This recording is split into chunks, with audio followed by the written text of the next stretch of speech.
가게 사는 증시 각도기 안녕하세요. 메리 크리스마스. 네. 이제 서서히 해가 지고 있습니다. 이제 동지를 지나서 해가 굉장히 빨리 지는데 동지 깨라서 즐겁고 아름다운 시간 되셨으면 좋겠습니다. 그리고 사랑이 넘치는 그런 시간 됐으면 좋겠고요. 우리 젊은이들도 좋은 친구 사귀는 그런 시간 됐으면 좋겠고 이제는 연애도 좀 일찍 많이 하는 그런 시절이 왔으면 좋겠습니다. 최근에 우리 젊은 친구들이 의외로 연애를 못한다는 얘기를 듣고 너무 마음이 아팠어요. 대학생들 중에서 연애하는 사람이 생각보다 많지 않다. 저는 사실은 이 크리스마스가 되면 초등학교 5학년 때부터 가슴이 두근두근 했었는데, 예. 그런데 그 좋을 때 왜 연애를 못할까 하는 좀 안타까움이 있습니다. 네, 좀 이 크리스마스답게 아주 뜨거운, 그때는 옛날에는 크리스마스가 무슨 예수님 오신 성탄절이지 남녀 연애질하는 시간이냐 막 그랬었는데 오히려 지금은 그런 연애질이 좀 그립네요. 우리 젊은이들 화이팅이고요. 저희도 이 자본시장이 좀 활성화돼서 한국 산업도 활성화되는데 이바지를 하고 미래에 대한 걱정이 좀 줄어들어서 젊은이들도 힘있게 살아가는 그런 시대가 되었으면 좋겠습니다. 자, 오늘 여러 가지 이슈가 있었는데요. 그 이슈들을 다루기 전에 시장 전반적인 흐름 한번 살펴보도록 하겠습니다. 오늘 그 여러 가지 이슈 중에서 제일 큰 이슈는 뭐였냐면요. 국내 복귀 계좌, 리쇼링 계좌를 열겠다 하는 뉴스가 있었습니다. 정말 깜짝 놀랄만한 뉴스인데요. 그건 이제 곧 보도록 하겠고요. 오늘 주식시장은 미국 시장도 나쁘지 않았기 때문에 강세로 시작했습니다만 점차 흘러내렸습니다. 이제 사상 최고가 근처에서 조금 부담을 느끼는 것 같아요. 개인들 수익 실현에 좀 있었고요. 외국인들은 어제에 이어서 오늘도 꽤 샀습니다만 시장을 올리지는 못했습니다. 코스닥은 조금 더 거래소보다 낙폭이 커서 0.4% 빠지면서 장을 마감하는 모습 확인할 수가 있었습니다. 자, 그리고 오늘 그 여러 가지 지표물 중에서 가장 그 눈에 띄는 지표물을 봐야 되겠죠? 원화입니다. 원화가 오늘 굉장히 큰 폭으로 강세였습니다. 어제 이제 진짜 말로만 하지 않고 행동으로 보여주겠다라고 얘기했는데 진짜 행동으로 보여줬어요. 그래서 굉장히 큰 폭으로 강세를 보여줬습니다. 1480원 아니었나요? 맞죠?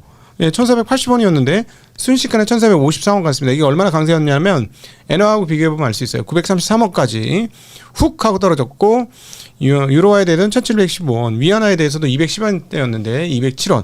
위안화가 엄청 강세였다라는 점을 감안해야 합니다. 네, 파운드화에도 2,000원에서부터 내려왔고요. 자, 그리고 호주 달러 대비로도 976원을 하면서 원화가 오늘 큰 폭의 강세입니다. 자, 이거 조금 이따가 몇 가지 더 그 얘기 나눠보도록 하죠. 자, 국채도 더불어서 계속 약세였는데 오늘 국채도 강세 흐름으로 갔습니다. 국채는 금리가 떨어지는 게 강세로 가는 거죠. 네, 그래서 어제보다 3.9bp 10년물이 오랜만에 상당히 큰 폭으로 강세를 나타내는 모습 확인할 수 있었고 전 연물에 대해서 강세를 갔습니다. 5년물은 무려 4.2bp, 30년물도 4bp 강세로 흘러가는 모습 확인할 수가 있었습니다. 자, 그리고 오늘 업종별 상승 종목들 보았으면 좋겠는데요. 자, 항공사, 한진칼이 큰 폭으로 올랐고요. 그다음 철강업종도 많이 올랐고 통신장비, 그다음에 테마로는 역시나 스페이스X가 최고의 위치에 지금 있습니다. 그리고 현대약품은 낙태 피임이 아니고 현대약품은 대머리인데 저기서 대머리야 그 민옥씨들 나와가지고 그런 다른 것도 있나? 네. 그다음 그러니까 탈모 치료예요. 탈모 치료 피플바이오 현대약품. 네, 그쪽. 요즘에 자꾸 탈모가 자꾸 그렇지? 의료보험 해준다고 그래서 그런가? 네, 그리고 테마별 흐름 한번 살펴보도록 하겠습니다. 자, 우주항공이 13개 중에 9개나 올랐고요. 구리가 사상 최고가에 따라서 많이 올랐고 그 다음에 전기차, 출판, 항공사, 여행 플랫폼, 담배, 건설장비, 운송, 카드 이런 업종들이 강세를 보여주었습니다. 제가 오늘 공부한 바에서는 항공주 강세를 제대로 체크를 못했어요. 근데 이제 한진칼은 사실상 경영권 분쟁이 붙기 아주 좋은 상황이죠. 반도랜다 어디지? 그 건설업체가 굉장히 큰 폭의 지분을 갖고 있습니다. 그래서 호반건설이죠. 반도가 아니고 호반건설이 한진칼 18% 이상을 갖고 있어서 조원태 회장 측 30% 다음으로 최대 주주인데요. 2대 주주인데 그 이슈가 계속 있는데 그 이슈 때문인지는 잘 모르겠습니다. 자, 오늘 그리고 그 기관별 주체별 매매 동향까지 살펴보고 오늘 본론으로 들어가 보도록 하겠습니다. 네. 오늘 그 외국인들은 SK하이닉스, 포스코홀딩스, 삼성전자, 카카오, 알테오젠 매수를 해줬고요. 기관은 삼성전자, SK하이닉스, 하나비전, RG노믹스, 현대차, 현대모비스를 샀습니다. 그리고 하나오션은 개인은 하나오션, 타이거 이런 것들을 샀습니다. 자, 그리고 그 매도한 종목들을 볼게요. 외국인들 하나오션 매도했고요. 두산, 그다음에 리브스메드, 에코프로, 현대차를 매도했고 기관은 그 미국 S&P 500, 하나오션, 리브스메드, 코덱스 이런 것들을 매도했습니다. 개인은 하이닉스 매도했고 삼성전자 매도했습니다. 포스코홀딩스, 알테오젠, 카카오 매도하면서 외국인의 카운터파트 같은 역할을 하는 모습 확인할 수가 있겠습니다. 자, 오늘 여러 가지 이슈 중에서 그 가장 큰 이슈는 리쇼링 어카운트가 개설된다라는 겁니다. 국내 복귀 계좌를 만들어서 세제 지원을 해주겠다 하는 뉴스가 매우 큰 뉴스입니다. 현재 이제 그 환율이 진짜 문제인 것 같아요. 지금 환율을 좀 심각하게 받아들인 것 같고 그 방법이 없으니까 이제 직접적인 방법을 습니다. 즉 해외 투자하고 있는 사람들 국내로 돌아오면 저 이익 본 거 저 세금 안내게 깎아줄게라는 게 이 핵심입니다. RIA 리쇼링 인베스트먼트 어카운트 뭐 이런 건데요. 이건 영어 쓰지 않았으면 좋겠어. 그냥 국내 시장 복귀 계좌. 근데 좀 촬영하긴 합니다. 이런 것까지 만드는 거 자체가 저희는 끝없이 얘기하지만 거래소가 바뀌어서 시장의 질이 좋아졌으면 이렇게까지 안 했어도 된다. 자, 어제 보세요. 글로벌 텍스 프리. 그다음에 신세계 푸드 보세요. 그런 일들이 벌어지니까 질린 거지. 그 질린 것 자체는 큰 문제가 아니다. 질릴만 했다라고 표현할 수 있을 정도예요. 제가 보기에는. 그러니까 이제 깔끔하게 내가 잘 아는 거대 기업 갖고 있었더니 계속 끊임없이 오르고 떨어지면 뭐 알아서 주가 보조해 주려고 애쓰고 어이구 이렇게 고마울 때가 있나. 물론 사람들이 조금 많이 몰린 건 사실입니다. 그리고 조금 역사적으로도 고평가 영역이라서 좀 부담되고 있는 것은 분명히 맞아요. 그래서 그 부분에 대해서 걱정을 하신 분들이 계시잖아요. 한국은행 뭐 총재님이나 이런 거. 근데 그게 왜 귀에 안 들어오냐면 그럼 대안이 있냐는 거야. 대안이 있었으면 괜찮죠. 그래서 그 대안이 되려면 한국을 정화해야 한다. 정화를 해야 되는데 그러려면 그 정화를 할 수 있는 가장 그 핸들을 세게 쥐고 있는 바로 쥐고 있는 사람들은 저는 거래소 주체들이다라는 생각 끊임없이 하고 있습니다. 자, 내용들을 한번 살펴보면요. 원래 해외 주식의 양도 차익에 대해서는 250만 원까지는 감면을 해줍니다. 그리고 나머지에 대해서는 과세를 해요. 22% 과세를 하게 되는데 이번 거는 내년 1분기 안에 5천만 원까지 팔아가지고 이익이 난 거는 250만 원 초과분에 대해서도 양도 차익 과세를 안 하겠다는 얘기입니다. 자, 그럼 좀 극단적인 얘기를 해볼까요? 5천만 원을 다 벌으면 원래는 어떻게 되냐면은 자, 250만 원 까고 그다음 나머지에 대해서 22% 붙이는데 그냥 계산하기 어렵게 5천만 원을 다 벌었다 쳐. 5천만 원을 다 벌었어. 그러면 22%를 하면 얼마예요? 1,100만 원 세금 내야 돼요. 5천만 원 벌면 1,100만 원 세금을 내야 되는데 그거 안 내게 해주겠다. 단 1분기에 오면 100% 면제해 주겠다. 2분기에 오면 20%, 그다음 하반기에 오면 50% 면제해 주겠다. 이런 얘기입니다. 예. 그러니까 빨리 어서 돌아와라. 막 이러는 거죠. 네. 꽤나 효과가 있을 가능성은 좀 있어 보이네요. 이 부분에 대해서 관련된 공무원께서도 이 관련된 얘기를 하셨습니다. 최재형 기재부 국제경제관리관께서는 현재 해외 주식 보유 잔고가 1,800억 달러, 우리나라 돈은 260조 원 정도가 되는데요. 이 중 10%가 복귀하면 180억 달러, 26조 원 정도가 돌아온다. 그러면서 20%의 세금 감면은 의사결정에 큰 영향을 미칠 것으로 생각한다. 그리고 이렇게 얘기했습니다. 야, 진짜 많이 나가긴 했네. 260조라니. 한국 시장이 이번에 올라오기 전에 2,500조 시장이었는데 거기서 260조면 야, 진짜 이 돈이 한국 시장 왔으면 한국 벌써 5천 갔겠다. 그죠? 근데 참 다시 말씀드리지만 좀 안타깝습니다. 네, 이런 것까지 낼 정도의 상황이 됐다는 것 자체가 너무 안타깝고 미국 케네디 아버지 사기꾼 케네디 아버지 SEC 수장 맡겼었잖아요. 그래가지고 다 불법 다 단속하고 자기가 불법 해봤으니 얼마나 잘 알아. 다 잡아 족쳐가지고 SEC 거래소를 아주 깔끔하게 했다라는 그 얘기 있지 않습니까? 우리도 좀 시장을 좀 아시는 분이 거래소 사장이 되고 깡통도 한번 차보신 분이 하고 그러면 좋아지지 않을까? 네. 참, 네. 어쨌든 근데 이걸로 인해서 그러면 세수가 얼마가 줄어드느냐? 지난해 해외 주식 양도소득세가 2조 7천 원이나 됐답니다. 그래서 그 부분에 상당폭은 좀 부정적으로 세수가 줄어들게 된다라는 말씀. 그런 보도 나오고 있습니다. 자, 엔비디아가 중국의 H200 판매를 구체화하고 있습니다. 엔비디아가 26년 2월에 중국의 H200 칩을 인도할 예정이다라는 뉴스가 나오고 있는데요. 그 엔비디아가 중국 고객들에게 2월 중순부터 H200 주겠다라고 통보를 했다고 합니다. 예상 총 출하량은 5천에서 1,000만 개 모듈이고요. 칩 개수로는 4만에서 8만 개의 H200 칩을 판매하게 될 것이다라고 지금 보도가 나오고 있습니다. 엔비디아는 이렇게 얘기했습니다. 우리는 지속적으로 공급망을 관리하고 있있으며 중국의 승인된 고객에게 H200을 판매하는 것이 글로벌 고객에 대한 공급 능력 영향을 미치지 않을 거야. 그러니까 중국에 H200 판다고 다른 사람한테 영향 없으니까 걱정하지 말아라. 너희들도 줄 거야. 이렇게 얘기를 하는 거고요. 이렇게 얘기한 걸로 봐서는 중국에 들어가는 게 확실하다는 것이죠. 일단은 그 H20보다 조금 더 비싼 수준이라고 합니다. 모듈이. 그건 조금 신기한데. 어쨌든 그렇고. 그 다음에, 그 연상 능력은 H20보다 6.7배나 높다. 그리고 전력 소비량으로 보면은 그 어센드 910에 비해서 7배 정도 낮죠. 예, 그러니까 H20을 안 받은 이유가 있는 것 같아요. H20이 어센드보다 뭐 그렇게 썩 좋지 않았기 때문에 안 받은 게 아닌가 하는 생각 드네요. 근데 어쨌든 성능 차이는 6배인 반면에 가격 차이는 1.3배에 불과하기 때문에 이거를 당연히 중국의 빅테크들은 찾을 것이다 라고 보고 있고요. 그 다음에 이제 미국은 이거를 허가를 해주고 매출의 25%를 수익으로 가져간다. 그러니까 아마 매출 총이익률은 이것도 한 60% 정도 되는 거 아닌가 싶습니다. 자, 요렇게 하면은 이제 엔비디아는 코어스 S라인을 장악하게 되는 그림이 나오게 되죠. 그러면 다른 TPU를 코어스 S라인에서 만들고자 했던 뭐 구글이라든가 이런 업체들은 약간 이제 제조 쪽에서 몰리게 되는 그런 상황이다. 라고 볼 수 있겠습니다.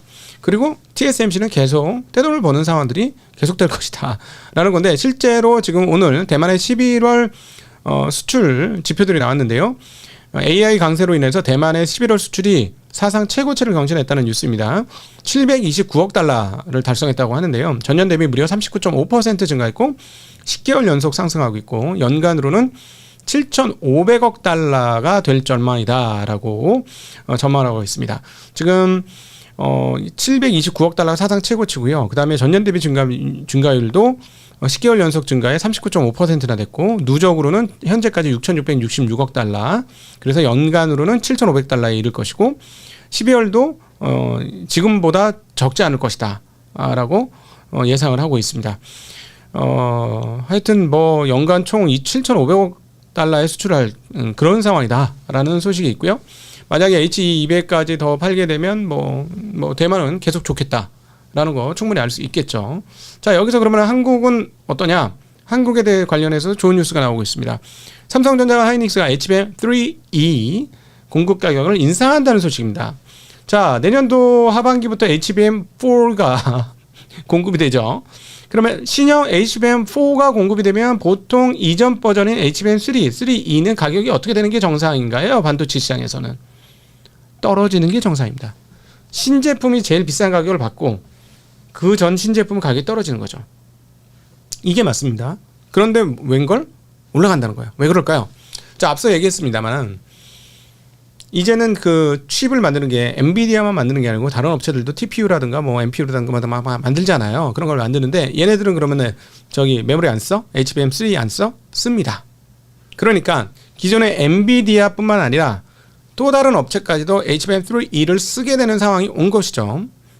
구글도 써야 되고 아마존도 써야 되고 그리고 자기네가 만든 TPU 칩은 그 성능이 지금 최신 제품보다 조금 떨어지지만 HBM 많이 붙이면 어느 정도 쓸만한 상황이니까 거기에 대한 수요가 계속 있습니다.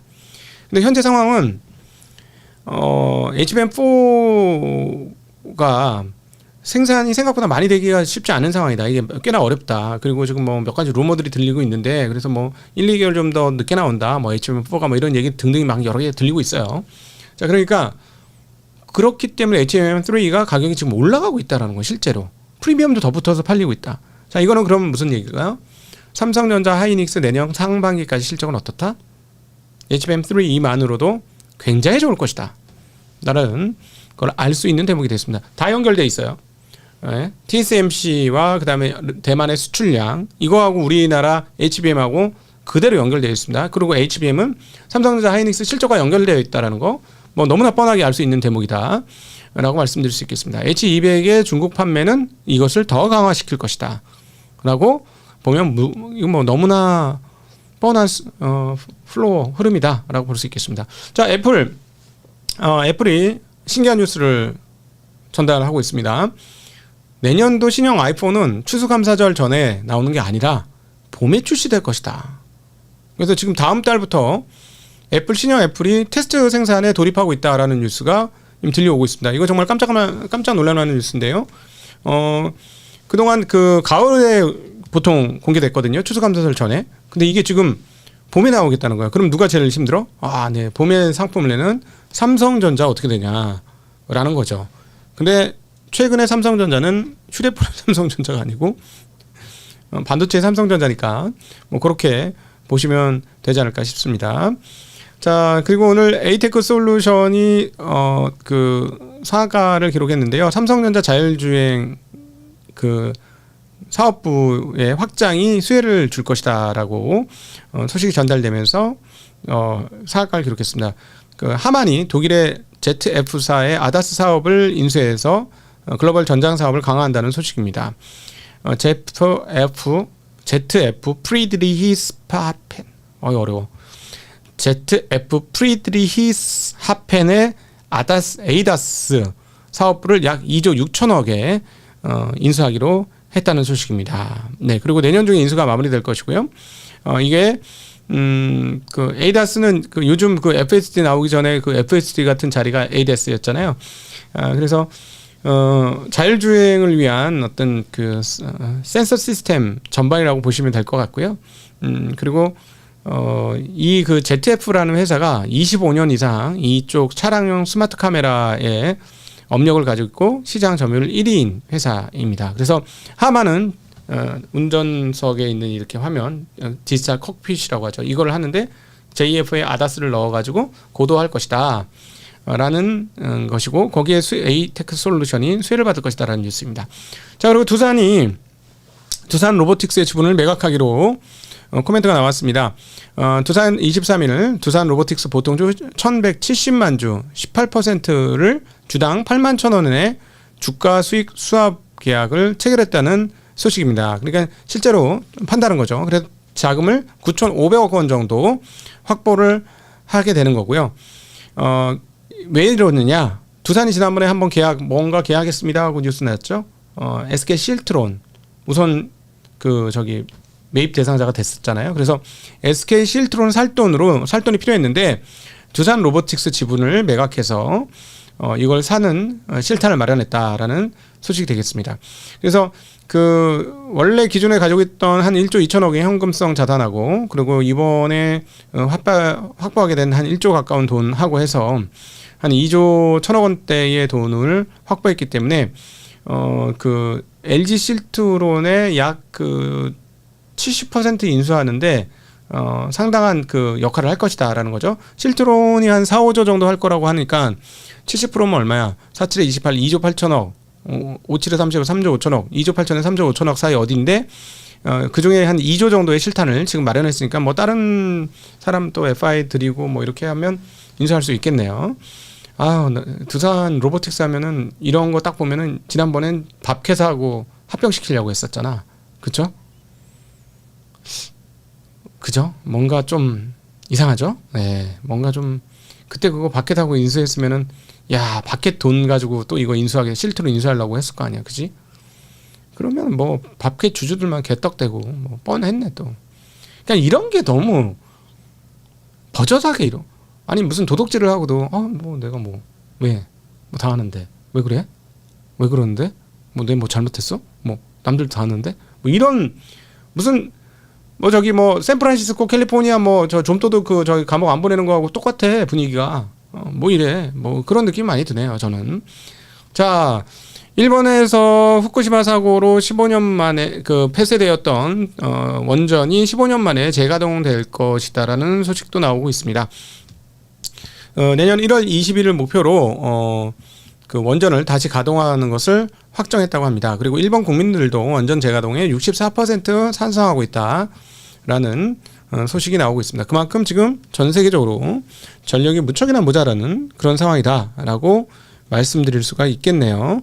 자, 그리고 오늘 아주 국제적인 시세에서 상당히 중요한 포인트 중에 하나가 위안화가 엄청난 강세를 보였다는 거. 아까 중국말에서 잠깐 했습니다만 위안화가 정말 폭포수처럼 오늘 빠지면서 이제 7위안이 곧 깨질 것처럼 그런 모습을 보여주고 있습니다. 최근의 흐름 한번 보도록 할게요.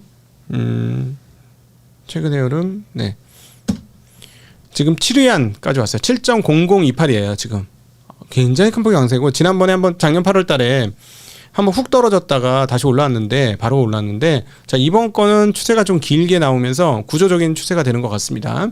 자, 중국도 내수하려면 위안화를 강세로 가는 게 맞겠죠. 예, 그래서 그런 흐름이었고, 그래서 뭐 190엔 한 원화 대비 190엔 하던 위안화가 210원까지 올라갔다가 오늘 원화 강세로 인해 뚝 떨어졌는데요.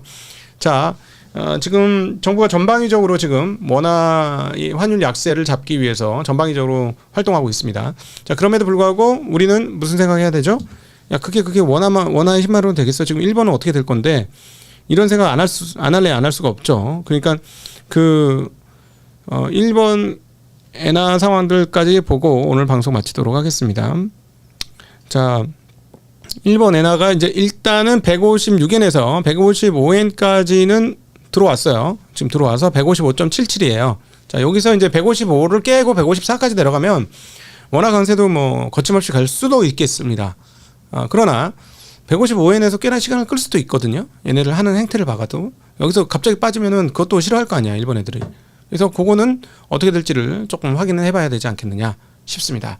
자, 여러분, 이번 한 주, 워렌 버핏의 핵심적인 세 가지 책을 통해서 우리가 스폰을 받았는데 너무 이렇게 좋은 책을 소개할 수 있어서 너무 좋고요. 워렌 버핏 바이블은 저도 지금 읽고 있는 책입니다. 이게 너무 두꺼워가지고. 근데 볼 때마다 새로워. 예. 진짜 바이블 같은 느낌이야. 바이블 보면 볼 때마다 좀 새롭잖아요. 이 투자를 잘 하실 분들은 반드시 읽으셔야 합니다. 그리고 이게 아주 편하게 주식은 주식, 기업인수는 기업인수, 채권은 채권 이렇게 섹터별로 쫙 읽기 편하게 쫙 갈라줘서 그동안에 썼던 모든 내용들을 방대한 내용들을 섹터별로 이렇게 구분했어요. 그래서 이거 한 권 읽으면 버핏에 대해서 상당히 많이 이해할 수 있는 그런 책이다. 좀 두껍지만은 이거 한 권만 여러 번 읽어도 큰 도움을 받을 수 있다. 버핏에 대해 이해할 수 있다. 그리고 총 13장으로 되어 있어요. 네. 그래서 굉장히 좋은 책입니다. 훌륭한 책이에요. 당연히. 예. 자, 좋은 책 소개해드릴 수 있어서 기쁘게 생각하고요. 여러분 행복한 크리스마스 되시고, 네, 저는 크리스마스 이후에 여러분 찾아뵙도록 하겠습니다. 여러분, I love you. 안녕.